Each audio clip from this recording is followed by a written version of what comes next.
tenu à ce que les TDR soient consolidés, l'USN a contribué. L'USN a engagé ses militants tout au long du processus pour participer à la construction des propositions de recommandation.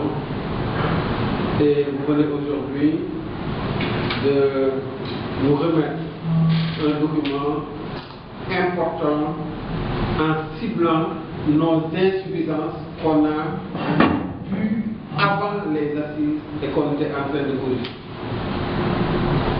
Ce n'est qu'hier qu'on a pu organiser un forum sur la petite enfance en faisant des recommandations opératoires pour la petite enfance. Vous l'avez souligné, on va s'inspirer de votre document. Mofaha a demandé, après avoir regardé le document, que sur l'éducation inclusive, nous ne sommes pas assez précis. Si, nous avons donné l'orientation, mais nous n'avons pas dit comment. Donc là aussi, on est en train de compléter ce qu'on attend des Sénégalais, des syndicats comme l'USN. C'est d'abord une analyse critique, vraiment critique, de ce qu'on propose. Nos meilleurs amis aujourd'hui, c'est ce qui nous pousse. C'est à ce moment-ci qu'on a besoin des intelligences pour critiquer ce qu'on propose. Nous comptons sur vous pour alerter tous vos militants, pour leur dire que nous demanderons le format électronique de votre document, nous le mettrons immédiatement en ligne avec les photos et peut-être vous appellerez tous vos militants à aller sur le site web, à regarder les propositions de recommandation, à les critiquer, à regarder où sont les insuffisances, qu'est-ce qui n'est pas pris en charge.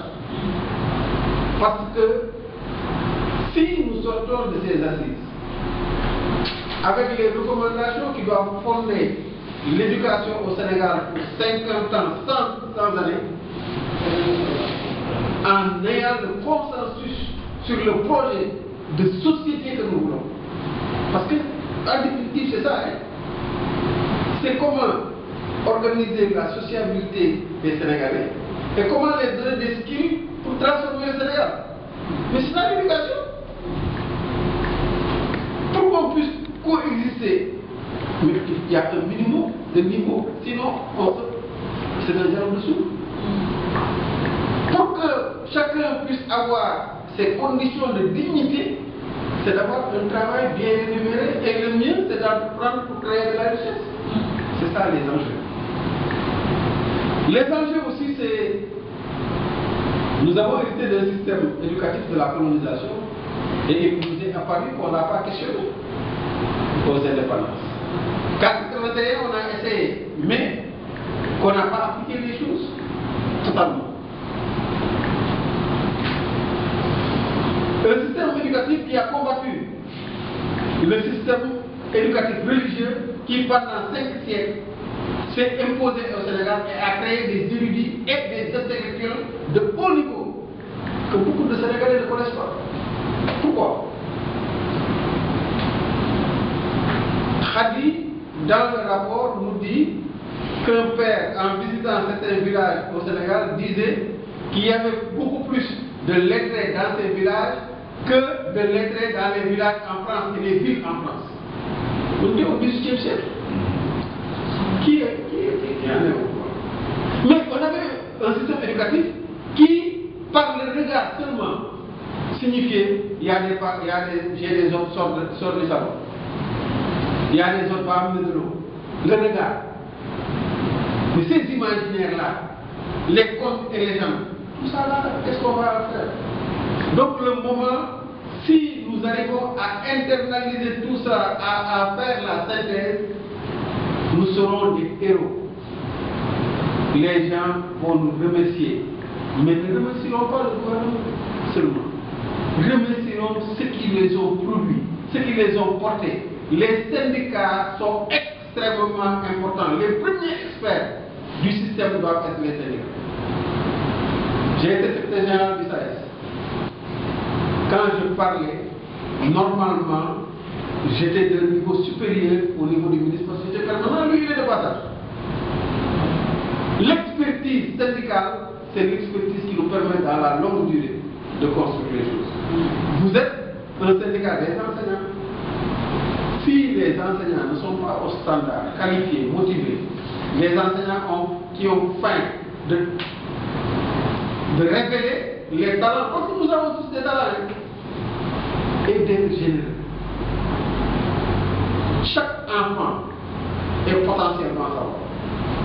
Tout dépend de notre capacité à exciter les interactions entre les neurones. Et ça, c'est un problème. Donc, je crois, en tout cas, bon, je peux ne pas être très objectif, parce que certains ne le savent pas que l'UDEL a fait une action majeure pour le SAES. Quand les pouvoirs créaient le SAES, l'UDEL a décidé de dissoudre tous ses membres dans le SAES, dans le supérieur. Et quand on fait la grève de 89, on l'a fait avec lui. C'est Mamadou Ndoye qui était tout le temps à côté de nous pour défendre les choses. Donc, on a une dette envers l'UDEL et on a beaucoup de respect. Et on a conduit, quand à l'UNSA c'était difficile, c'était nous. Donc, on a partagé des choses. Mais ces choses-là, on doit les transférer dans le système éducatif pour valoriser ce système. On n'a pas un bien, on n'a pas quelque chose de plus précieux que les ressources humaines. Et il faut qu'on fasse comprendre à tous les Sénégalais que le meilleur investissement, l'investissement le plus rentable, c'est l'éducation. Regardez nos positions. Normalement, je devais avoir un bateau en train de suivre des moutons dans le Fouta, bien dans le Saloum. Avec l'éducation que j'ai reçue, je ne peux pas le faire. Nous tous, nous devons nos positions par l'éducation. Et est-ce que, je termine par là, quand les Américains en 81 avaient fait cet exercice, et c'est bizarre, en 81, on fait aux États-Unis, les États-Unis font une étude sur le système éducatif. Les responsables n'ont pas écrit au secrétaire d'État qui les avait mis en place. Il a écrit aux citoyens américains. Nous devons comprendre que l'éducation n'est pas une affaire du gouvernement, mais une affaire de la société. Et que chacun doit s'impliquer pour que les gens s'en sortent. Oui, nous mettons des sommes folles pour nos enfants et les enfants des autres. Comment les aider? Hier, l'école publique était efficace. Aujourd'hui,